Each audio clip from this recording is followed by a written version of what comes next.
And here on Right Conscious, we are not scared to talk about Cormac McCarthy and any other controversial authors. I will never apologize. And in the playlist down below, you will find over 180 videos on McCarthy's books, his life, and his writing philosophy, which makes it the greatest deep dive into any author in BookTube history. And so our story starts with Cormac McCarthy's relationship with author Guy Davenport. And I just have to make the note really fast that if we saw a man looking like this in 2024, we would call him a pedo, but I assume this was normal 70s fashion. He honestly looks like Jim Jones right there. My wife just came over and looked at the photo and she said, "What a creep. That's totally pedo vibes." But McCarthy and Davenport were hanging out and corresponding with each other. And in 1968, this is the first letter we have from Davenport talking about Cormac McCarthy. And the revelations about the 14-year-old will come out in just a second. And Davenport says, quote, "The novelist Cormac McCarthy, whose novel I gave a good review in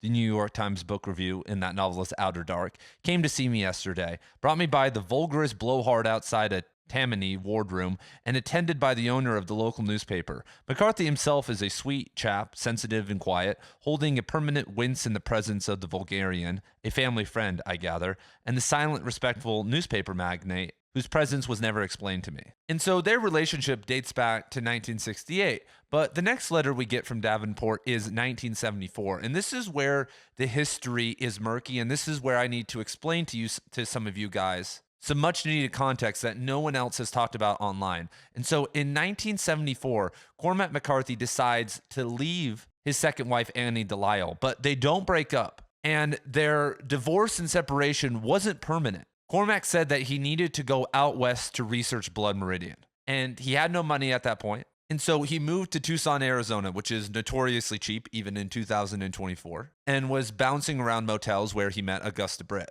But in 1974, Cormac McCarthy actually went with Annie Delisle to Mexico for multiple months and traveled around with her. And she recounted these experiences to McCarthy scholar Diane C. Lucy. And so that is verified. And during that period, they were basically together again, and it seemed like they were going to work things out. And then McCarthy sent her back, and he actually would travel back to Tennessee occasionally and visit her. With Augusta Britt, we don't know.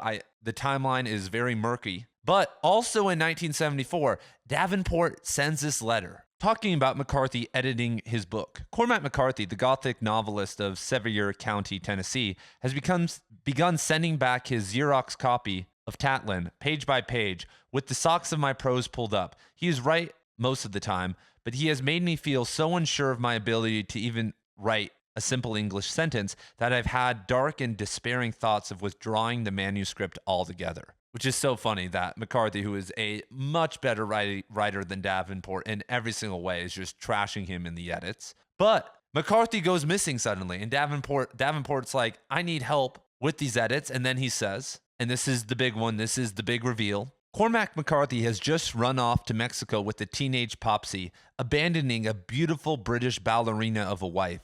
Somehow this negates all the critical thunder he boomed at Tatlin. And so what's crazy here is that Davenport is saying that his actions have undermined anything that he suggested.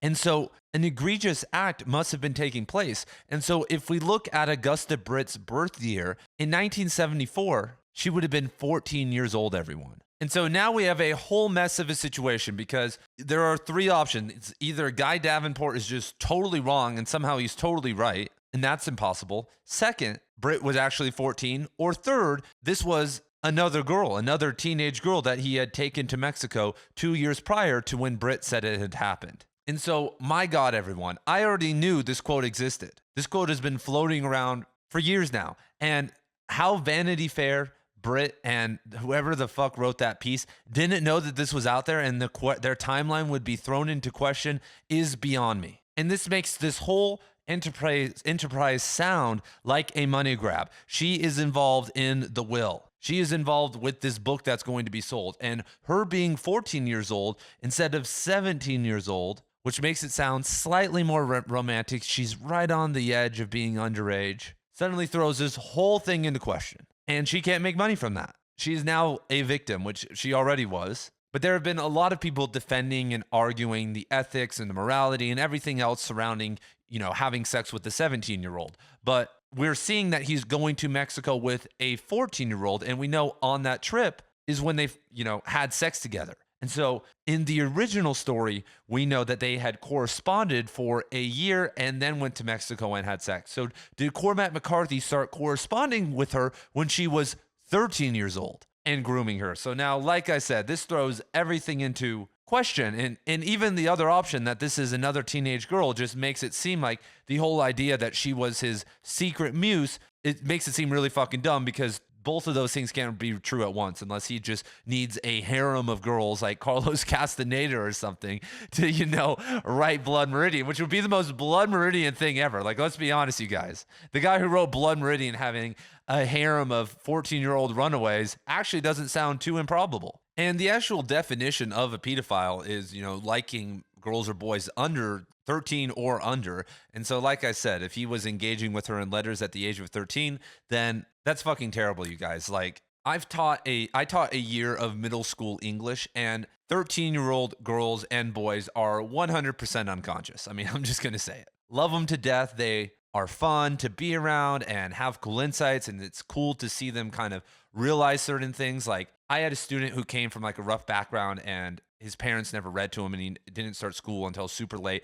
And I remember him crying in class when I told him that we dropped 2 nuclear bombs on Japan. He didn't know that, and he couldn't imagine like what that was like for the Japanese people. But this year I'm teaching 17 and 18-year-olds, and the phrase night and day difference between the 13-year-olds doesn't describe it enough. And the difference between 17 and 18-year-old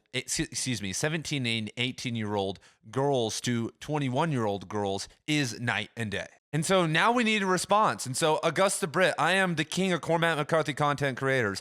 I live 5 minutes from you if you live in the Catalina foothills. Let's talk this out. Let's get the actual story out there. Why are you trusting some dude that can't do this? Why are you trying to protect your identity?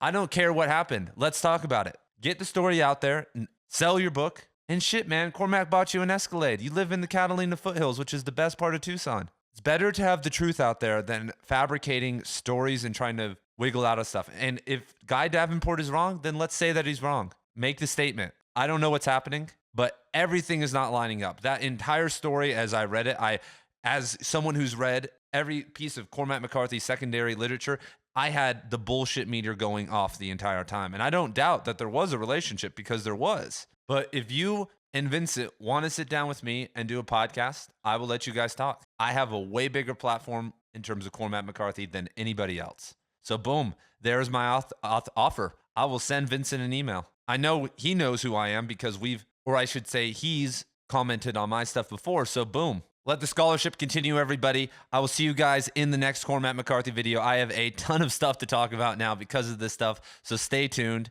and I'll see everybody later.